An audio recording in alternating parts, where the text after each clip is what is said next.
Okay, Be'ezat Hashem, Naaseh v'Natzliach. I'd like to welcome you to Ironside Lunch and Learn as we continue our weekly learning of Parashat Shavua. I'd like to give an honorable mention to our gracious host, to Judah Mendel for putting this together. Hashem varech otcha, yisameach otcha, give you a lot of atzlacha, a lot of clarity, a lot of simchat chaim, and Be'ezat Hashem zivug bekarov. I also would like to give an honorable mention to our good friend Ofer Mizrahi, who has been allowing us the use of the space. Hashem varech oto, yisameach oto, give him a lot of success in his businesses, and Be'ezat Hashem she'atzliach b'tshuvato. Also, I'd like to give an honorable mention to our sponsor, Hummus Factory, for giving us an incredible spread today. Fresh food, healthy food. Baruch Hashem, they've been doing this for a while. Anyone who's here in the South Florida area, please frequent their businesses. They have a location in Hollywood. They have one in Boca. Excellent place of business. And Baruch Hashem, they're supporting Torah. Hashem varech otam v'sameach otam, all the ones that are involved in this mitzvah. Also, I'd like to give a very special thank you to the people that are here. It takes a lot to drag a person in the middle of the day. Who comes out at 12:30 in the afternoon on a Tuesday afternoon to learn Torah? You know who? You do. And they say anyone who believes in HaKadosh Baruch Hu that Parnasat Shamayim, he has emunah. Emunah is exactly the numerical value of the word mincha. When you can leave your place of work in the time of mincha, you have emunah that Hashem is taking care of it. Similarly over here, this is like prayer, this learning over here. You have emunah that Hashem is going to give you what you need. You can stop in the middle of the day and learn Torah. Hashem said, you're a select group. Not everybody makes it to the mountaintop. Okay, this week's parasha is Parashat Mishpatim. It begins with Ve'ela Mishpatim asher tasim lifnehem.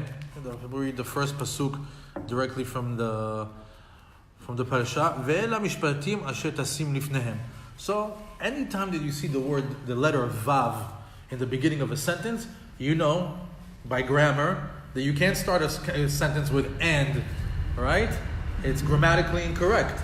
So when we say why. So the first question that our rabbis focus in on is why does it start? What does the parasha start? Ve'ela mishpatim. Say ela mishpatim. What is this vav? So we know that vav is vav ha'chibur. Vav is a letter that connects. What is it connecting? Last week's parasha we had aseret hadibrot. So they said, don't think it's just these 10 commandments. It says ve'ele. This is the continuation of that. This is not the monetary laws that you have to learn. Ve'ela mishpatim, to connect it. In other words, to connect also the other 613 mitzvot that are connected to it. That's why we have over here the Vav HaChibur. And in this particular parasha, it's if you read it, it's very heavily laden with mitzvot aseh and mitzvot lo ta'aseh. Basically, there are 53 mitzvot. 30 are lo ta'aseh and 20 are mitzvot aseh. And again, this is the type of parashiyot that you can take each mitzvah and go off. And just go and learn it and go into it and understand it. Some of them are sensical ones that make sense, monetary values, when one person hurts another person, certain things that are just cut and dry. Mishpatim. I'll give you an example. It talks over there about Eved Ivri, when you're a Jewish slave. A person, Makeh aviv et imo, mot yumat. You're not allowed to hit your parents. Mekalel et aviv ve'imo, mot yumat. You're not allowed to curse your parents. It has over there the famous ayin tachat ayin, shen tachat shen, eye for an eye, tooth for a tooth. Many ways that you can learn that also. That's mot yumat. They mean really mot yumat, or because I heard today now it's monetary values. I think those people might be there for us. Welcome. Coming to lunch and Torah. Yes. Welcome. Good. We just started, just in time. Guys, please host our special guests. Where are you from? From Brooklyn. Be'emet? Oh, Chabah. Wow, what an honor. Well, in Brooklyn. Okay, let's continue. So we have other mitzvot of shen tachat shen, ayin tachat ayin. Also, we have the concept of shomer sachar, shomer chinam, shoel, socher, which is when you tell somebody to watch something for you. You rent him to watch it for you, or he just watches it for free, or if he borrows it from you, or if he rents it from you. These are all huge laws. As a matter of fact, if you learn the Gemara, Baba Kama, Baba Metzia, Baba Batra, these are all that deal with it. As a matter of fact, right now, Baruch Hashem, I'm learning Baba Kama. We're learning over there about all the monetary laws. What happens when an ox hits a bull, when if this guy watches it for free, if he watches it for money, all these deals, they all come from here, Mishpatim. Please, a VIP service to our Brooklyn guests. What would they like? Continues to say, this is, again, out of the 53, I'm giving you just a smidget of what's there before we get to the real lesson. And we're not allowed to keep a woman who's a witch alive. You have to burn her at the stake. Imagine, in this week's parasha, anyone who does bestiality, anyone who sleeps with an animal, you have to kill him. Shmita, the laws of the land, you work it for 6 years, you let it rest for the 7th. Shalosh regalim tachog li bashana, that you have to come up 3 times a year to there, and more and more and more. You see, out of the 53 mitzvot of aseh lo ta'aseh, I shared with you just a smidget, but there's so much more. However, the center of our lesson today is one pasuk. It's a pasuk in Perek Chaf Gimel, pasuk Chafei, and the pasuk goes like this: Va'avatem et Adonai Elohechem uverach et lachmecha ve'et memecha ve'asiroti machala mikrebecha. And you should worship God, your Hashem, your God, and He will bless your bread, and He will bless your water, and I will remove any sort of illness from amongst you. For me, this pasuk stood out, because all the other ones are so, everything has to do with like courts and law and people and all these different actions. All of a sudden, it's talking to me about bread and water. Mm-hmm. So Baruch Hashem, we were able to look into it and find some very, very interesting concepts. First, let's get started. First and foremost, you have to realize that we just discovered a formula. We just discovered a formula to success. And what is the formula to success? It's easy. Va'avatem et Hashem Elohechem, that you should worship God. And what happens? What's the result of avodat Hashem? Uverachat lachmecha, He blesses your bread. Umeimecha, and your water. What's the significance of God blessing your bread and your water? We'll find out in a second. And what's the addition to that? No illness, no disease will come amongst you. So if you want to have a blessing in your bread and in your water, and if you want to get saved from diseases, how do you get there? Simple. There's the formula. Who needs health? Who needs a blessing? Right? We all do. We all want to be healthy. We all want to be blessed in our breads and in our water, or basically in our lives. How do we do it? It says, Va'avatem et Hashem Elokechem. It's always Torah. Torah is keneged kulam. Okay. So, let's start dissecting the pasuk. Va'avatem et Hashem. What's avodat Hashem? What do we consider an avodah, the work of Hashem? The worship of God. Chazal tell us the way that we worship God is one way, tefillah. When it says avodah, tefillah. Like for example, avodat mishkan. What was avodat mishkan? Avodat mishkan is when they would take the korbanot, and they would take the korbanot and they would offer it. That was the avodah. Nowadays we don't have the mishkan, we don't have Bet HaMikdash, but we have a different concept. Unshalema farim sefatenu. We take our lip service replaces the korbanot. That's what we pray in the morning. Why do we say all these korbanot in the morning? Since we can't physically bring the offering in Bet HaMikdash, what we do is we read it. And it's the same thing that when we read it, it's as if we did it. Ironically, you should know this. Let's just say, God forbid, a person did a sin. Let's say he stole. Let's say he didn't keep Shabbat properly. Let's say he did something that wasn't part of the Taryag mitzvot. The rabbi said one of the ways to atone for it is going to the Torah where it tells you what you need to do when you do that sin. And by reading that, it helps you clean it up. Lama unshalema farim sefatenu. Our lip service replaces what we were able to do physically when Bet HaMikdash is around us. Now, back to the pasuk. Avatem et Hashem Elokecha. We worship Him. How do we worship Him? We worship Him with tefillah. Barechat lachmecha and memecha. He's going to bless your bread and your water. Okay. Let's dissect it even more. When it says, Va'avatem et Hashem, we know that avodah is prayer. But if you pay attention, the word over here, Va'avatem, it's in plural. A plural. How do you pray to Hashem? Va'avatem. Berov am hadrat melech. The best way to praise Hashem is in groups. What do we do every single morning? We go into what? Minyan. The more you always want to connect yourself to a minyan. The more people there is, the better it is to serve Hashem. Va'avatem in plural et Hashem. So when it comes to prayer, it's good to be in a group of people. We did many classes of what's the advantages to praying in minyan. You should look it up in some of the archives that we have and some of the lessons that we have in on YouTube and on Facebook. If you go over there, we did a lot of lessons of about tefillah and the advantages of praying in Yachid, in a minyan versus biyachid, singular.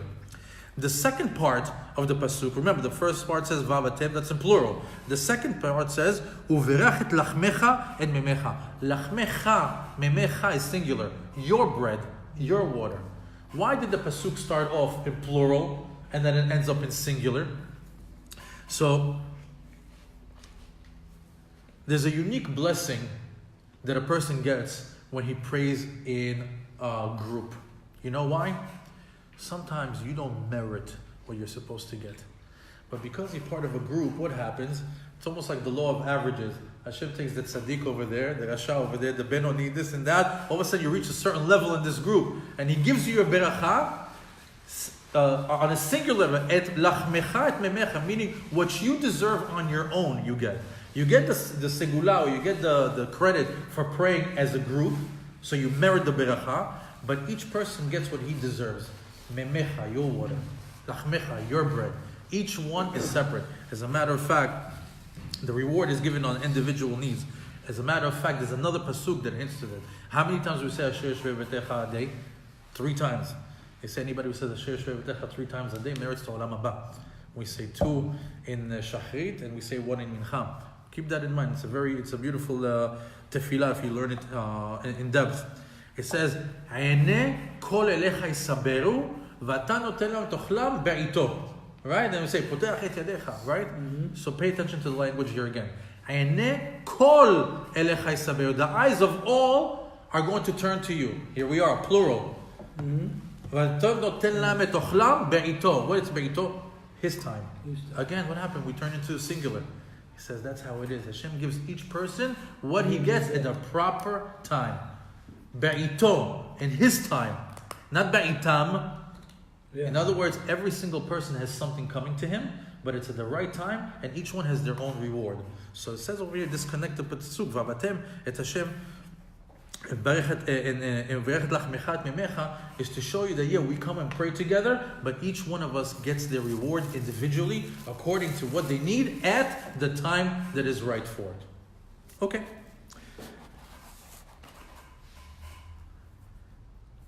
Let's go in a little bit deeper. It says over here, Uvarech et lachmecha. Anytime that you see the word lechem, it's connected to parnasa. Like we say in slang, you got the bread, you got the dough. What's lechem? Lechem is money.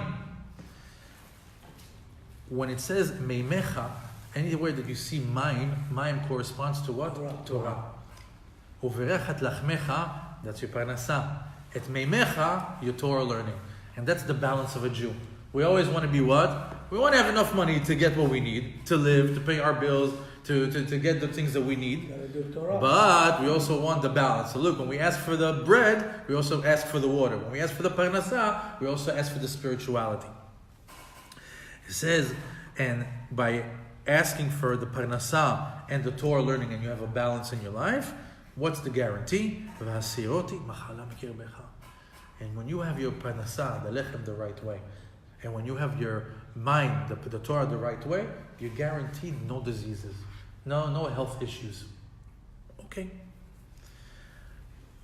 The following pasuk, you have to understand that the Torah, our rabbis always like to connect one pasuk to the one after it or before it. What's the connection? Remember, we just did it right now. Why is it ve'ele? Why would we have the vav? Why is it connecting it to the last parasha? We want to know. We said, because to connect it to Aseh, what is the continuation? What's the next pasuk after this? If you go to pasuk Chavav, it says, after he promises to give us no diseases, Lo tiye meshakela va'akara be'artzecha et mispar yamecha amale. He says, there's not going to be a woman who's going to be barren, or a woman that miscarries, and I'm going to give you long life. So, or I'm going to fulfill the days of your life. So we see over here that a person who has a blessing on his bread and on his water merits to what? First of all, a wife. And after he merits a wife, also to have children. Interesting. We're still just on the concept of bread and water. Baal HaTurim says, when you go in Birkat HaMazon, we have a special, like for example, right now, we're eating bread.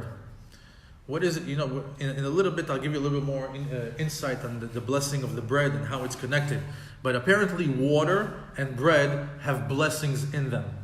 And we're going to try to find out where does all of this come from. So, Baal HaTurim brings, when it says, Ubarech et lachmecha et v'meimecha, in Birkat HaMazon, what do we say at the end? Let me see if I can pull it out. In Birkat HaMazon, right before we sign off, it says, Ma sha'achalnu yeh lesova. Whatever we ate should be so we can be satiated. U'ma shatinu yeh lerefuah. Whatever we drank should be for our health or for any medicinal purposes that we might need. U'ma shotarnu, whatever we left over, yeh livracha, which is what you said, that we leave the bread on the table. Why? Because the bracha has to lay on something. Now, Baal HaTurim says, when you say Birkat HaMazon, there's a custom, when 3 people are in the room, 3 people, there's a custom to take a cup of Kiddush. No, Mayim Achonim is something else. Take a cup of Kiddush, fill it up, and say the Birkat HaMazon on it. You're doing Birkat HaMazon, and the guy who's doing the Zimun is holding the cup of Kiddush. And what happens after? Right after Birkat HaMazon is done, he says, Savri Maranan Lechaim Baruch Atah Hashem Elokeinu Melech Haolam Borei Pri HaGefren. Now this cup is a very special cup.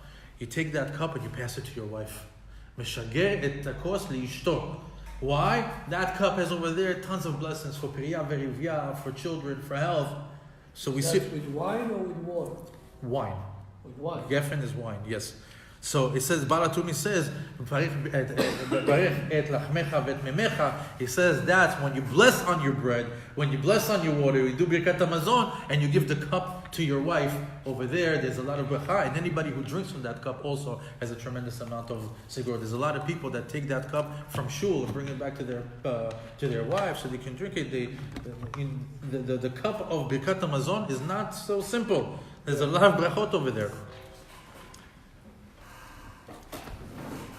Rabbi Nachman Mibreslev says something very interesting.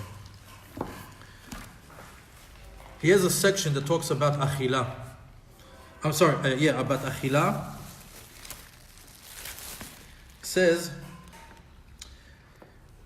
"Mima she'ata ochel teshayer, kedei she'achol birkat Hashem b'mzonotecha." He says, whatever you're eating, you should leave something behind.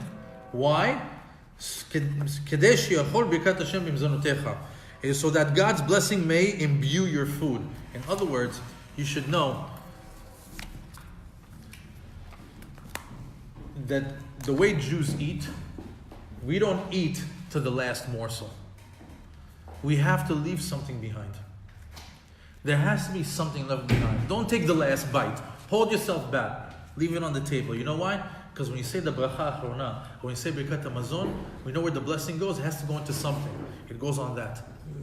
Don't leave it on an empty table. Don't say Birkat HaMazon on an empty table. How do we do on Shabbat? We leave a whole pile of bread right in the middle of the table. We even have a custom to do what? When we get up, we kiss the bread. Jews kiss bread. Why? There's a bracha over there. So when Rabbi Nachman Breslev says, leave something behind. Even if it's mezonot, even if it's something. Why? When you do the bracha achrona, the bracha has to go on something. Why? If you go to the second section that he talks about eating, the section of Achila, this is, by the way, in Sefer Hamidot of Rabbi Nachman Mibresev. Listen to this. This was a surprise because he is talking exactly about the pasuk that we're concentrating on today. It says,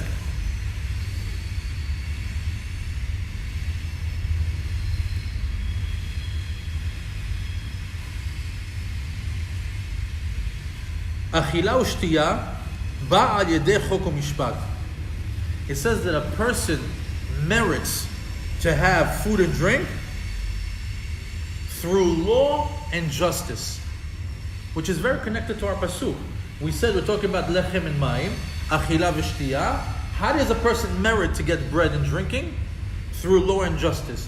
What's the name of our parasha? Mishpatim.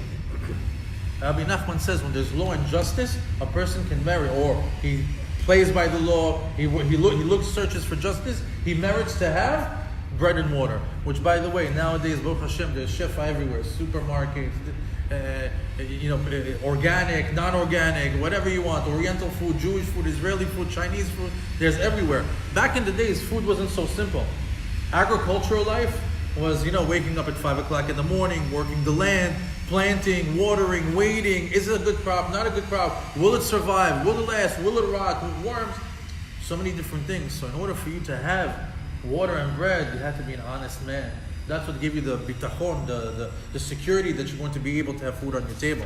Rabbi Nachman continues to say, in the section about emunah, this is very, very interesting. He says you should know.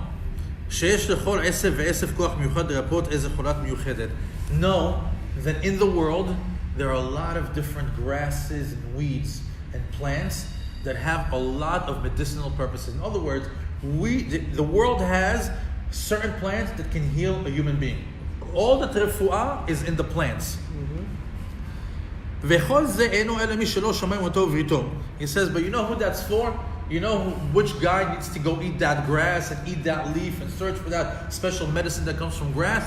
That's a person that didn't protect his brit milah, and a person that doesn't have emunah. A person that doesn't have emunah, he needs that medicine.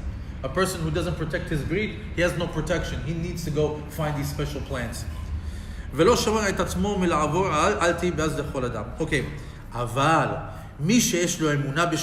whoever has unwavered faith in the Kadosh Baruch Hu, and he also protects his brit. What happens to that person? What happens to that person that has full emunah in the Kadosh Baruch Hu and protects his brit milah? And he doesn't need to rely on these weeds or on these plants.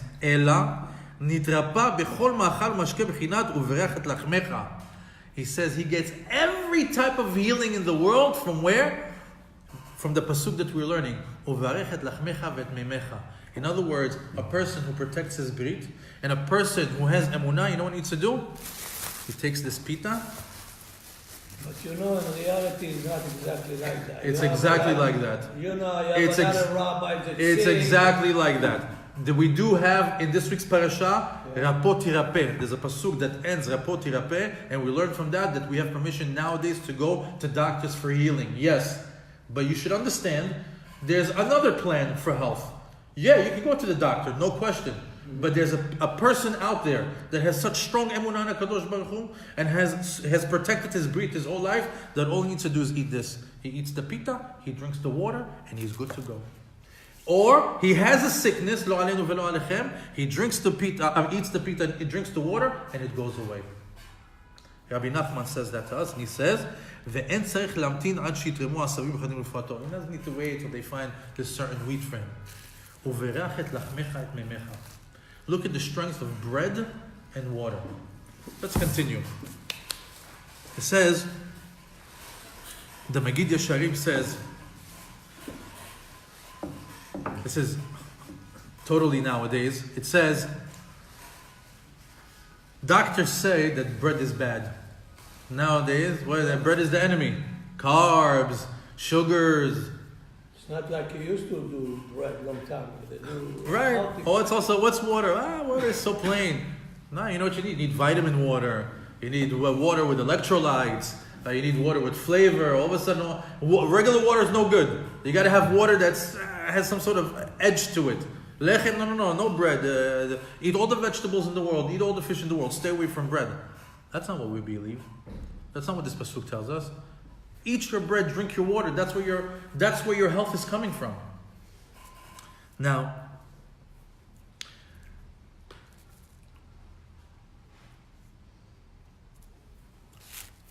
bread and water will heal a person on one condition.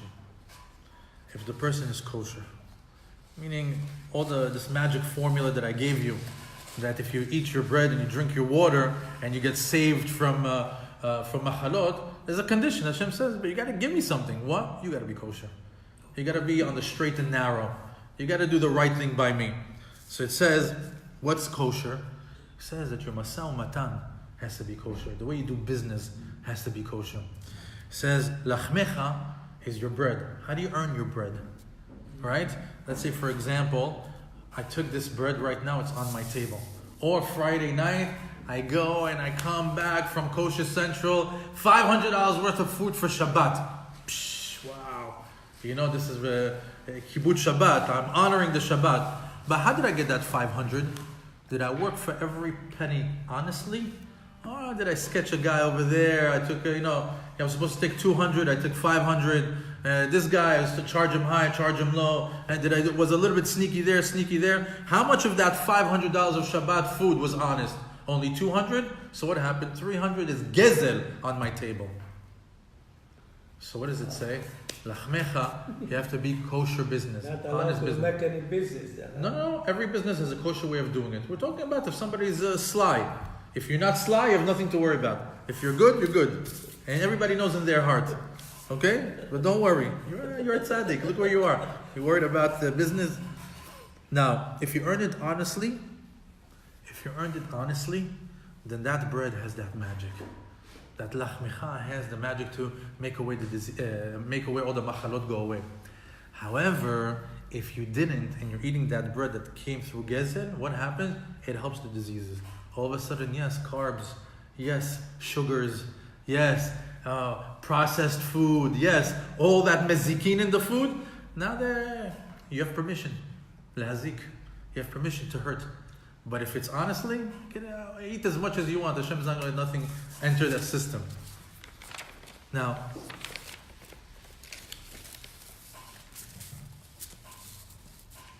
I can tell you right now with all the research that I did for this class, and by the way, Be'ezat Hashem, hopefully I'll do a much, much stronger class, maybe at the Lighthouse, about water. Because we really did an unbelievable class about the king of all foods, which is bread. We did 1 hour just about bread. If you want to look it up, it's an excellent lesson that will teach you everything about bread and how it connected to Jewish life and its history. But I can tell you that the secrets of bread and water have yet to be revealed. What I'm sharing here with you today is the tip of the iceberg. Here are some interesting facts about bread and water. This will be interesting.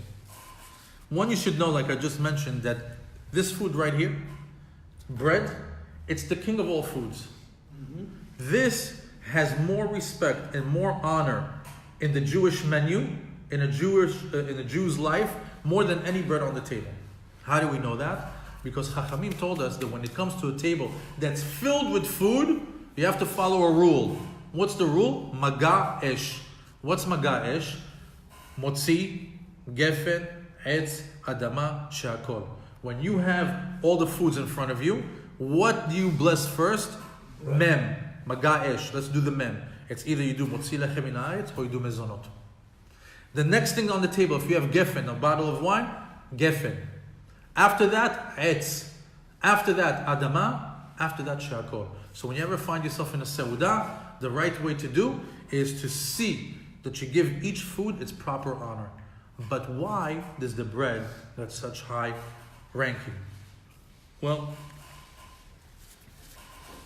again, you should go to that lesson to get the deeper, the longer story of it. But you should know that there's 7 worlds and 7 heavens. We are on the 7th world. There are 6 beneath us. And none of those worlds have lechem. We are the only world that has lechem. And the story of how it traveled all the way up here, and the whole story of Adam Rishon and the Adama and the process. You know, this is completely magical, the way that we have a pita right here. You know what it takes to make this? You got to put a kernel of wheat in the ground.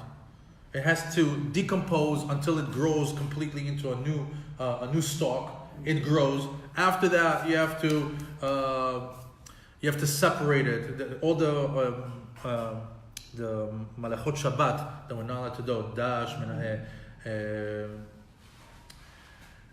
Dash, Ofe, it escapes me right now, but the whole process of taking the seed, winnowing it, throwing it in the air, taking it, crushing it, after crushing it, baking it. It's about 10 processes to get here.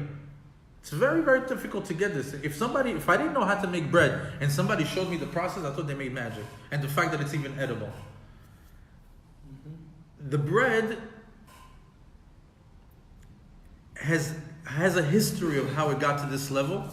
And as a matter of fact, the rabbis tell us that one should eat bread every single day.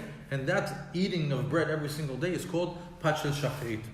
I'm going to read to you a Hagdama about Parashat Shachrit. I've done this many times in many different classes, but it's absolutely incredible. What happens? Bread is the only thing you eat every day, all your life, and you don't get tired of it. That's true too. You get steak. Why? After 2-3 days, 4 days. Tell me why. I don't know. It's blessed, I guess. It's blessed.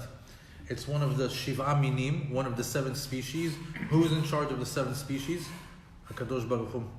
And not only that, there's a deeper secret onto it I'll share with you after the class. Look what it says to somebody who eats bread in the morning. Why should we eat bread in the morning? Because you should know that the body produces mara shchora, black bile. It's this liquid that the body produces that at a certain point, this black bile starts to travel around the body, and if we don't take care of it in the morning, it starts to affect the body and give it sicknesses. And we produce it. So what do we do in order to neutralize this black bile, this mara shchora? We eat Parashat Shachrit. We eat bread in the morning. But look what it says over here. 13 דברים נאמרו בפת של שחרית. This is in Baba Metzia, on the 107th page, on the second side, the Gemara talks about it. Matzelet min hachama. It helps you protect yourself from fever. Umina tzena, and from catching a cold. Umina zikin, umina mazikin, and from all these germs or anything that can hurt the human being. Umachkimat peti, makes you smarter. Vezoche badin, and you merit to win judgment. Lilmod Torah velamed, you get to merit to learn Torah and to teach it. Vedvarav nishmain, when you talk, people listen. V'talmudo mitkayem bo, and everything that he learns, he's able to perform. Ve'en besero ma'ale hevel, and his skin doesn't turn into something that is, hevel is like something that not rotting. It produces an odor. V'niskak li'ishto, his wife wants him. This is good for Shalom Bayit. Ve'eno mitavel isha acheret, and eating bread in the morning causes a person not to want to covet another wife or another woman. Ve'horiget kina shebivnei me'ayim, and it kills a certain type of kina, like a lice or some sort of a germ inside his intestines. Ve'esh omrim motzi ta'kin'a u'machnis ta'ava. It takes away jealousy, it increases love. Also, it says, Al yedei pat shachrit mitchakem, the person becomes smart. Why? Because when a person eats, shadam ochel miteshev da'ato besavlanut gdola ve'no koes. When a person eats, what happens? He calms down. You know, people become not angry, hangry. Do you ever get those? One of my kids is like that. She doesn't get to eat, it's terror. She gets hangry. You know, some people, if they don't eat, they have an attitude, they have a mean spirit to them. So we have over here the segula, that when you eat in the morning, it calms you down, also helps you not to get angry. Look how much is available to us in bread. Okay, let's continue.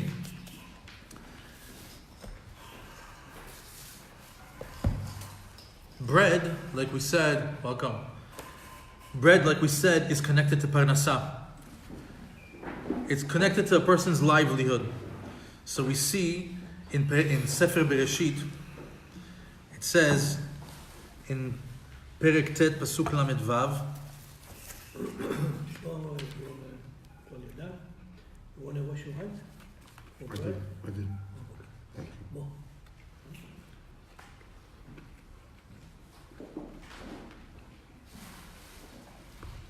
It says about Yosef, when Yosef was taking over the house of Potiphar, it says that Potiphar gave him control over his entire house, of entire businesses. He took care of everything, it says. And the only thing that was left for Potiphar, halechem asher hu ochel, the bread that Potiphar eats. It's the one thing that he wasn't in charge of. Rashi tells us, what do you mean that he wasn't in charge of the bread that Potiphar was eating? He says, lechem zot ha'isha. Lechem pertains to the wife. Why? If a person wants parnasa, it's connected to his shlom bayit. The parnasa that a man gets in his house is from his wife. You go out, you do your hishtadlut, you do everything that you need to do. But you better believe it, every dollar that you're making comes through the wife. If you ever want to get a raise, you know what you do? Go be nice to your wife at home. Don't go to the boss and tell him, listen, times are tough, I need a little bit more, I need 10K more, 20K more. Go be nice to the wife, it'll happen automatically. What if you're not married yet? Then get married if you want to have somebody. Also, lechem panim, also bread made it to the holiest of holies. Bread made it to Bet HaMikdash, the Holy of Holies. We have already the Parochet over here. We have the menorah on one side. We have the Shulchan HaPanim on the other side. What's on the Shulchan HaPanim? 12 piping hot rolls of bread that stayed hot for 6 days until they were taking out right before Shabbat again. And we say, many times we said, if you're having any hardships in your life, there's a special segula that you can do when you're praying. If you're having hardships in parnasa, when you go to Amidah, turn your feet a little bit to the right, to the side of the shulchan, and that gives Hashem a hint that you're having a hard time with parnasa. Hashem, please, I need this. I need a little bit of help with my lechem. Like he doesn't know? You always have to do your ishtadlut. You have to be in detail, your prayer. Secondly, the menorah corresponds to knowledge, to smarts. So let's just say right now you want to be a lawyer, you want to be a doctor, you're studying for a test, or let's say you're learning Gemara, you have a hard sugiyah that you can't figure out, you need more knowledge, you need more smarts, go into Amidah, turn a little bit to the menorah, say Hashem, I'm turning to the side of the menorah because I need knowledge, I need to know what to do with myself, I need to know what to do with this business deal, I need to know which way do I go. Do I go with deal number A, deal B, do I work with this person, do I work with that person, what do I do? So when you go into tefillah, you turn to Hashem, Hashem, please, I need a little bit from the menorah, or sometimes you need from lechem hapanim. Something that you should know. I didn't want to prolong on the bread because we did an hour-long lesson on it, and I didn't prolong on water either because I'm promising to do a bigger lesson on that as well. But water was very interesting. Mine is something that's very, very interesting. Again, we're learning about the pasuk that says that Hashem is going to, when we worship Hashem, when we pray to Hashem, He blesses our bread, He blesses our water, and we're saved from diseases. So we just looked into bread. Let's look into water and see what it says. Derech Hagav, before we get started, this water right here has been sitting and absorbing, right? A lot of Divrei Torah. So I'm going to bless on it.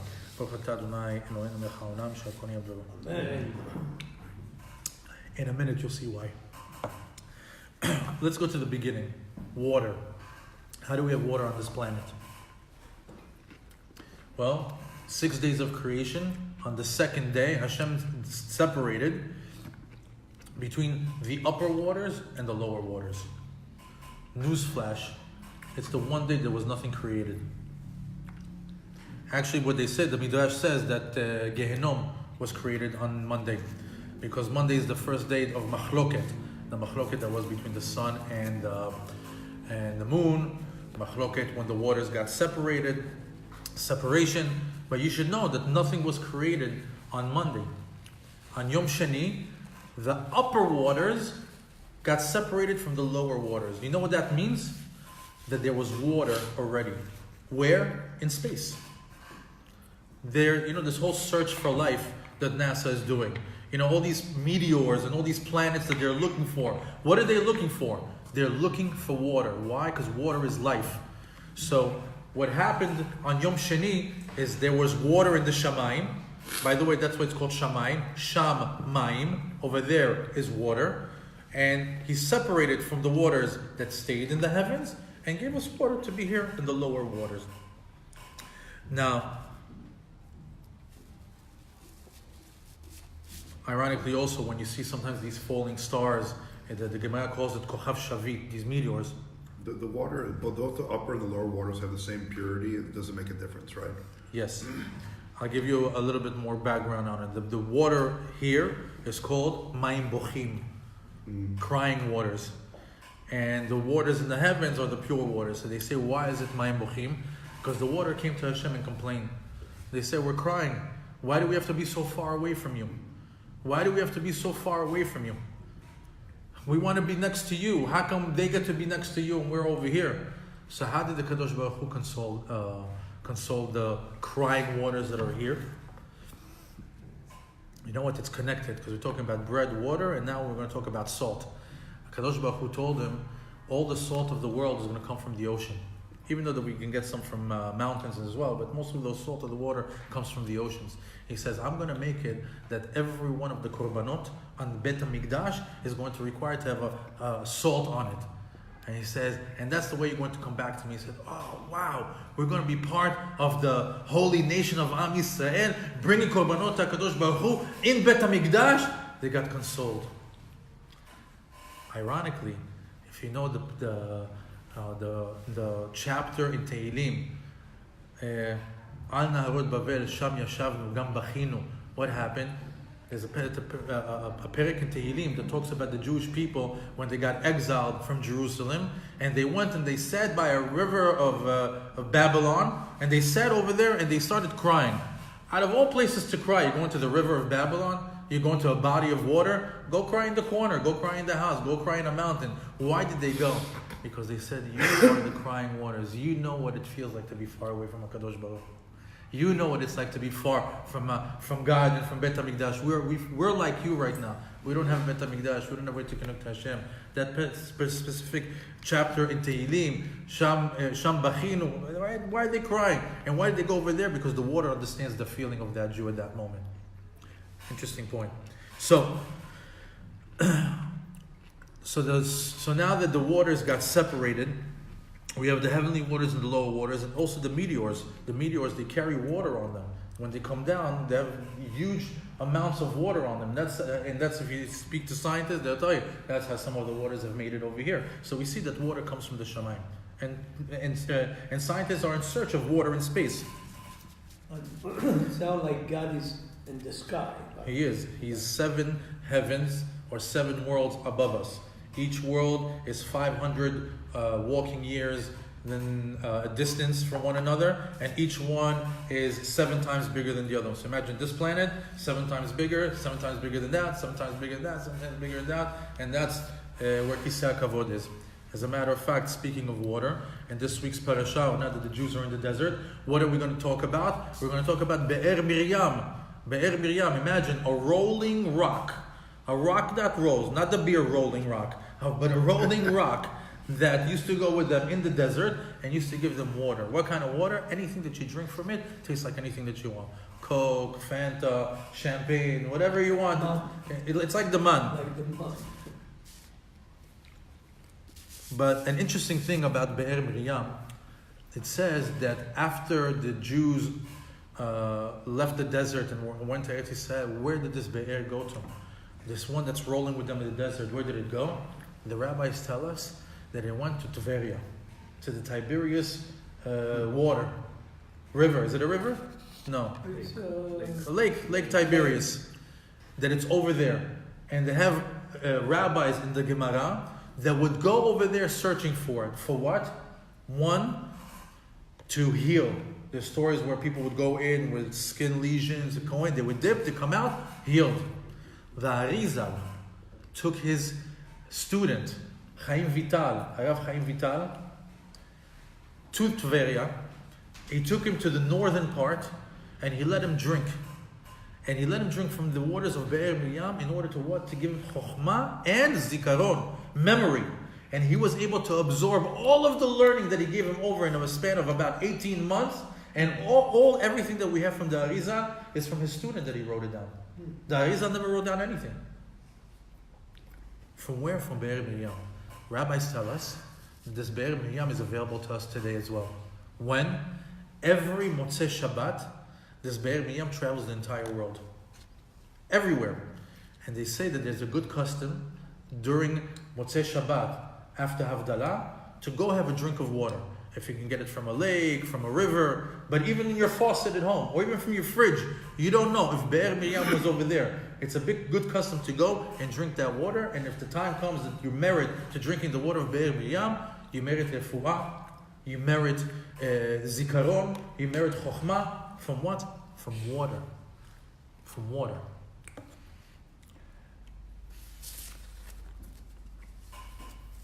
There's such a concept that maybe you've heard of, a myth of the fountain of youth. Does it exist? Is there such a thing that I can drink water and become young again? Is there such a thing that there's a fountain of youth where you drink it and you live forever? There's a song like that, but I don't think so. It exists. It exists. There are waters that you can drink from it and it rejuvenates you. It makes you young again, strong again, healthy again. Which one is it? Should I tell you? In the Gemara it mentions the city where it's found. City of Luz, city of truth. There's Nehar Perat, the Euphrates River. There's a lot of different rivers that we talk in Sefer Bereshit, the rivers that come out of Gan Eden. One of them is Nehar Perat. In English it's called the Euphrates. Drink from that water. There's a segula for Periyah Verivya, for people that want to have children. Water again. You can get pregnant, or you can get Periyah Verivya from what? From drinking water. There's a special scientific study that was made by a Japanese scientist called Dr. Amoroto. It's a very famous study. A lot of people have seen this. It's been around for maybe about 10 to 15 years. And what he did is he would take cups of water and he would curse at the water. He would yell at the water. And then he would take it and freeze it. Then he would take another cup and he would talk to it and say, I love you. How are you? Shalom. He would talk to it nicely. And he would put it in the freezer. Then he would take it out and put it under the microscope. And he would form crystals. And the crystals that he spoke nicely to were beautifully formed crystals, just like you see, like when regular crystals that we're familiar with. All even, all symmetrical, beautiful shapes. The ones that he yelled and screamed at were deformed. They even had a black brownish coloring to them. That the water itself had the language, the words that were spoken to it affected the water. Now, as a similar study was made by the Rabbi Zamir Cohen mentioned this one time. He said a similar study was made with seeds. They took seeds and they blessed on it before they planted on it, and certain seeds that they cursed at it, or they said very harsh things, or they yelled at it, they planted it and said, come back to us in a year and a half when it grows and see what the difference is. The ones that were blessed and were spoken to nicely started to flourish and grow. The other ones didn't even come out. So we see that there's an effect in what we do with the words that we say. Now, what did I just do before? I blessed on the water. Yeah. Love you. Shalom. Shalom. Exactly. Shakoni Abidvaro is better though. So what happened? Right now I created positive energy crystals of energy inside my food. So thinking about it again, why do we bless as Jews? Why do we talk to our food? Because we're infusing positive, holy energy into something before we're putting it into our body. Wow. Newsflash. We are made of 75% of water in our body, right? What happens when I talk to a human being that's made out of 75% water and I talk to him pleasant and nice? What happens to the liquid in his body? There's warm, there's accepting. What happens when you yell and scream? they start to cringe up because they behave the same way as water, because we're made out of 75% of water. That's what we learned from the Goy, from the Japanese scientist. Now, they just recently discovered that water has memory. Water has memory. I'll give you an example. If I take two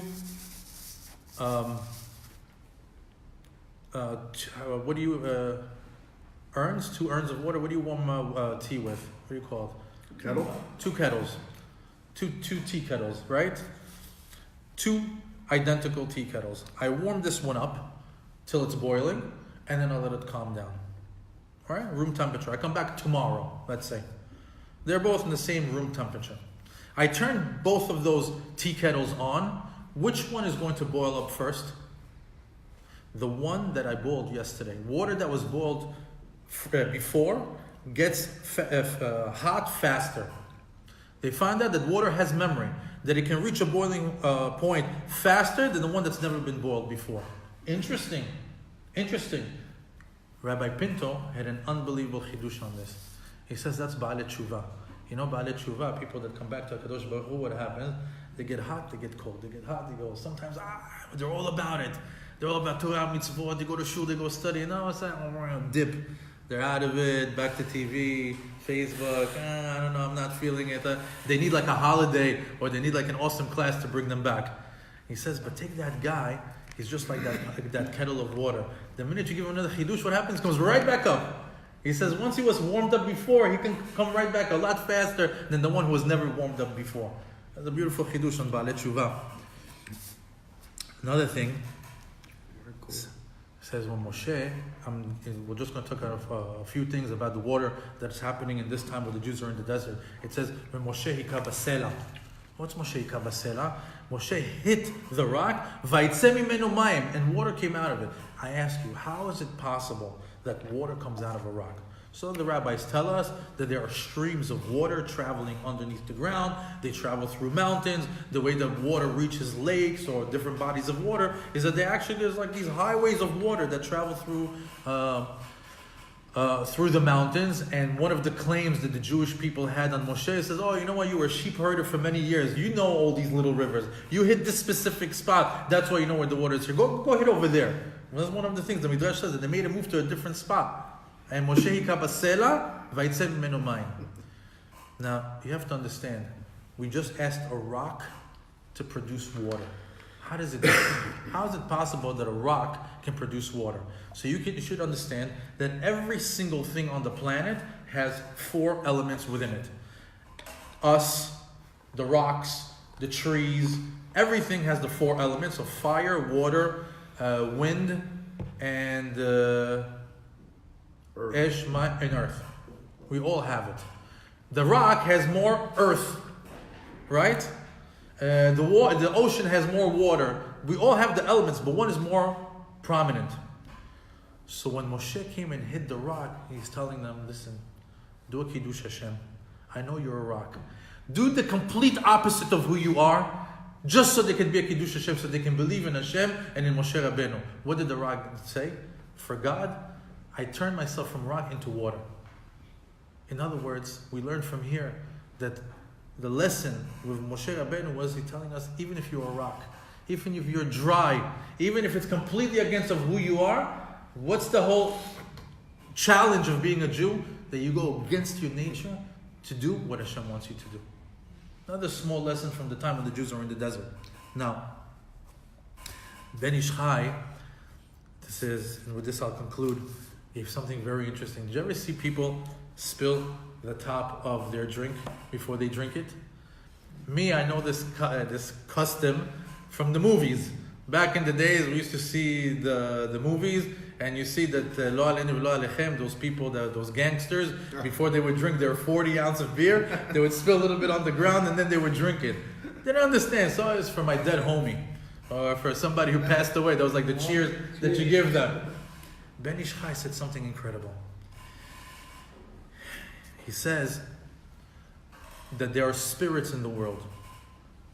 For example, a cup of water should not be left overnight. מים שעבר עליו הלילה, don't drink it. And if this cup of water was left overnight, you wake up in the morning, you need water, don't drink that water. They say, why? They said, but there's a chance that maybe a snake would go into it, the snake would put his venom, and then maybe right now it's not prevalent that we have snakes. We're not worried about that. That's also mentioned over there. It's also mentioned in the Brachot. So it says, why do we do that? He says, no. Ben Ish Chai says for a different reason. It is Ruach Ra'ah. There are spirits, and they always rest on what? On top of liquid, on top of water. So he says, even though that we don't drink it because we're not worried about the snakes, a Ruach Ra'ah sits right on top of here. So he says, before you drink, what do? Spill a little bit of that. So whatever level, area that it was sitting on, it's gone, and you can drink it. But still, our custom is not to drink any water that was left overnight. Not in the bottles, right? This is a cup. Right, because bottles is closed. Bottom line, we still don't know the real power of bread and water.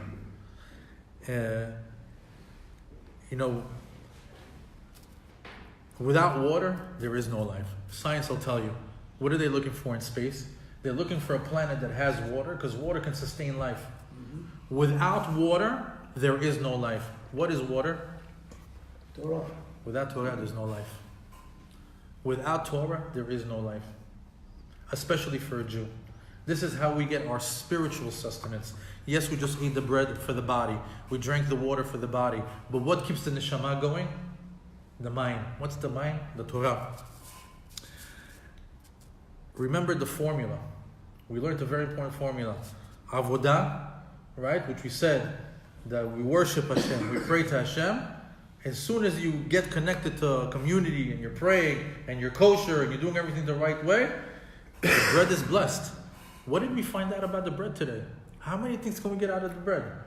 Health, success, our wife is going to love us, no jealousy, no kas.